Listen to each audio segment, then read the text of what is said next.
Assalamualaikum warahmatullahi wabarakatuh.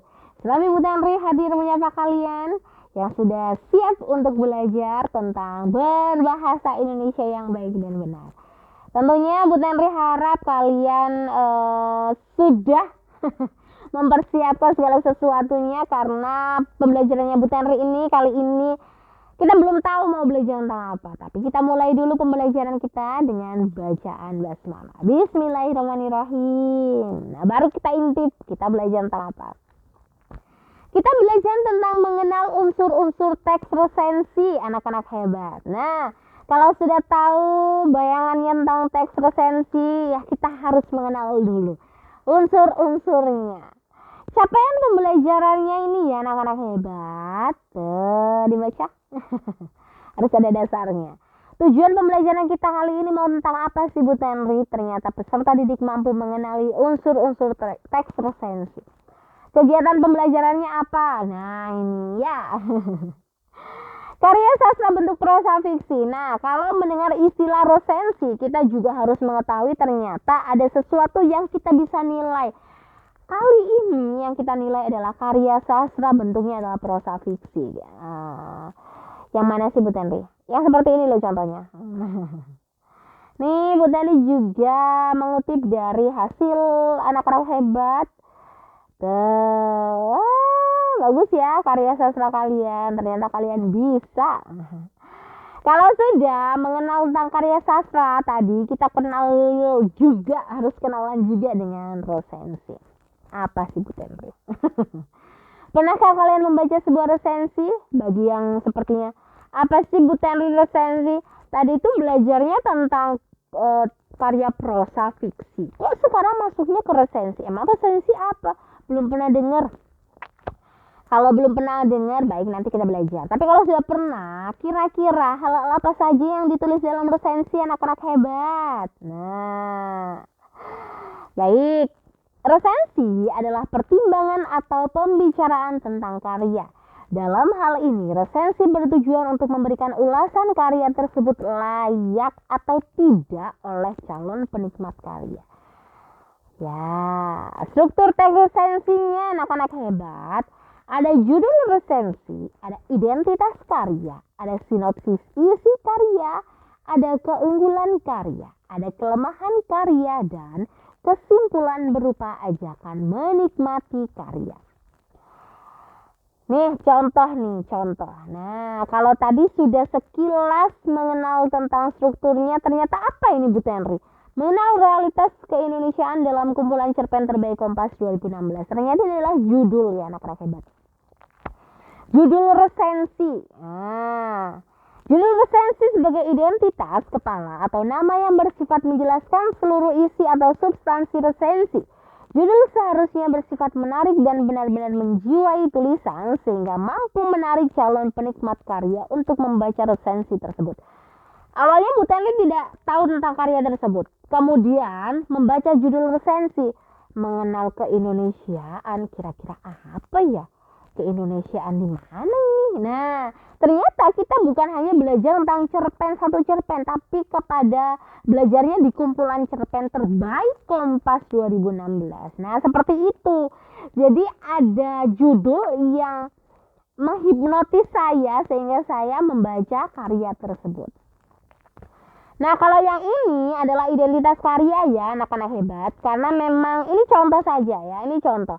Jadi karena memang ini buku, jadi yang dipaparkan dalam identitas karya itu bisa jadi judul buku, penerbit, penulis, tahun terbit, jumlah halaman, jenis buku, nomor edisi terbit. Bu Tenri, apakah judul buku itu sama dengan judul resensi? Tidak loh anak-anak hebat. Jadi kalau yang dimaksud dengan judul artinya kita harus mengambil rangkuman, memasukkannya menjadi sebuah judul sehingga kita tergelitik, terhipnotis tadi bahasa saya, agar membaca karya tersebut. Kalau judul bukunya itu murni ya, murni karya.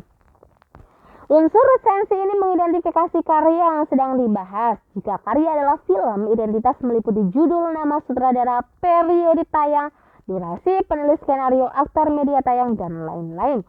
Jika karya adalah buku meliputi judul, penerbit, penulis, tahun terbit, jenis buku, jumlah halaman, dan lain-lain. Nah, berikutnya kita masuk ke identitas karya juga sih. Kalau tadi dipaparkan secara uraian, kalau yang ini dimasukkan dalam bentuk deskripsi. Kemudian, gambaran umum karya juga dipaparkan untuk menambah pengetahuan kepada calon penikmat karya, misalnya relevansi karya di masa kini, penghargaan tertentu yang didapat oleh karya tersebut, dan lain-lain. Jadi kalau rincian buku yang tadi sih disampaikan di identitas karya yang di awal tadi, itu lebih ke fisiknya ya anak-anak hebat. Jadi kalau yang identitas karya yang contohnya Bu Tenri ini, itu sudah masuk ke dalam pemaparan tentang karya tersebut. Misalnya, cerpen ini merupakan cerpen terbaik sepanjang tahun 2016. Jadi sudah masuk ke dalam opini, nah, gitu ya. Kemudian ke-20 cerpen tersebut dapat dikategorikan dalam 4 tema besar. Jadi sudah masuk ke dalam pemaparan karyanya, udah kedalamannya itu bahasa saya. Berikutnya ini masuk ke sinopsis isi karya. Jadi kalau ternyata nantinya kita akan bertemu dengan karya, baik itu buku, film, teater, puisi. Jadi kita harus membahas tentang sinopsisnya. Jangan digambarkan secara utuh, sehingga nanti kalau digambarkan secara utuh kita jadinya wah sudah ketahuan ya, kalau pinjam dari bahasa perfilman itu spoiler gitu, sudah ketahuan semua. Jangan ya.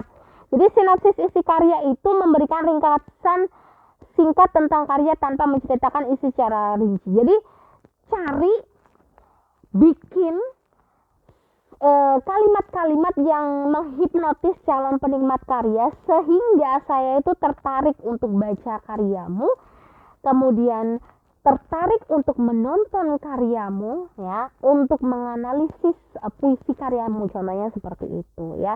Sebenarnya bukan karya sastra aja, karya seni juga bisa loh jadikan referensi untuk penulisan resensi. Berikutnya, nah kalau yang ini sudah masuk ke keunggulan karya. Ingat ya, kalau kita bahas tentang resensi itu adalah penilaian karya. Jadi penilaian karya itu harus seimbang. Terus bilangnya seimbang seperti ini. Jadi keunggulan ya sama kekurangannya itu digambarkan, dipaparkan itu kalau bisa seimbang. Ya. Kenapa? Karena memang kita menilai karya. Kalaupun Bu Tenri kalau saya menuliskan keunggulannya jauh lebih banyak, boleh nggak? Boleh sih sebenarnya.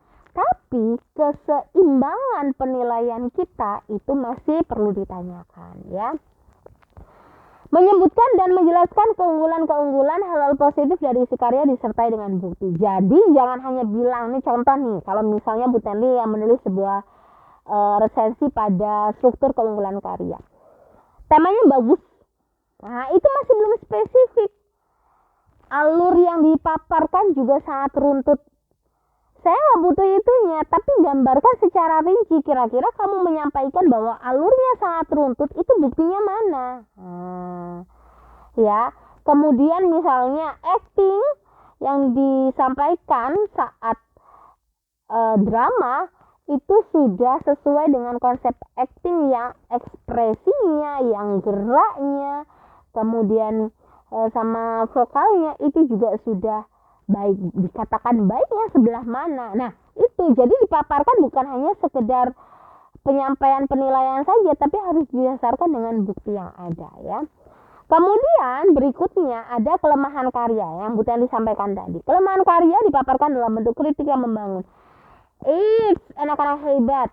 Jadi kalau mau memaparkan kelemahan karya itu kalau bisa disertai dengan kritik yang membangun. Artinya apa?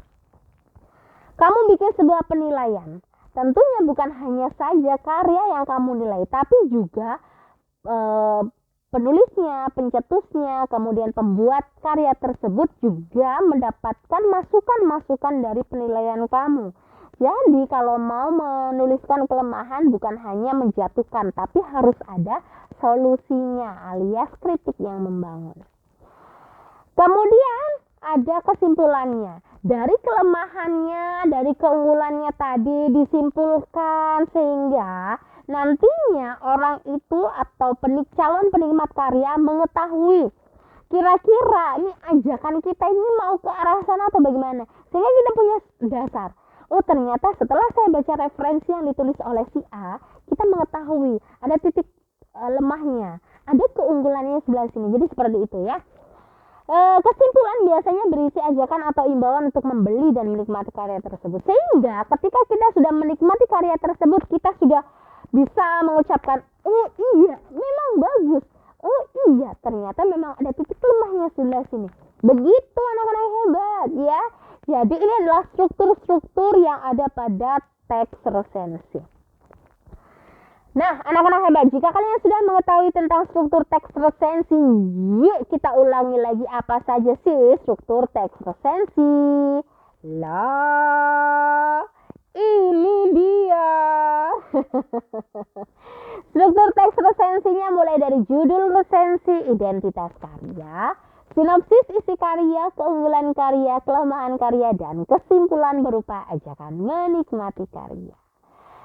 Baik anak-anak hebat, daftar pustaka yang Bu Tenri pakai untuk pembelajaran kali ini ya. Terima kasih untuk para penulis ya, para senior, para pendahulu Bu Tenri di dunia bahasa Indonesia, tentunya sudah menciptakan sebuah karya yang bisa saya jadikan referensi dalam pembelajaran kali ini. Terima kasih. Nah, terima kasih saya juga disampaikan kepada anak-anak hebat yang tentunya sudah setia belajar bersama Serambi Bu Tenri. Bu Tenri pun juga mengucapkan terima kasih template yang sangat manis ya. Karena ternyata tanpa template ini Bu Tenri kayaknya kurang rame gitu ya dalam belajar. Selain Canva sudah memberikan template yang bagus sehingga Bu Tenri bisa lancar dalam menyampaikan materi kali ini. Wah, alhamdulillahirrahmanirrahim. Bu Tenri pamit, semoga bermanfaat. Mohon maaf jika ada salah kata. Wassalamualaikum warahmatullahi wabarakatuh.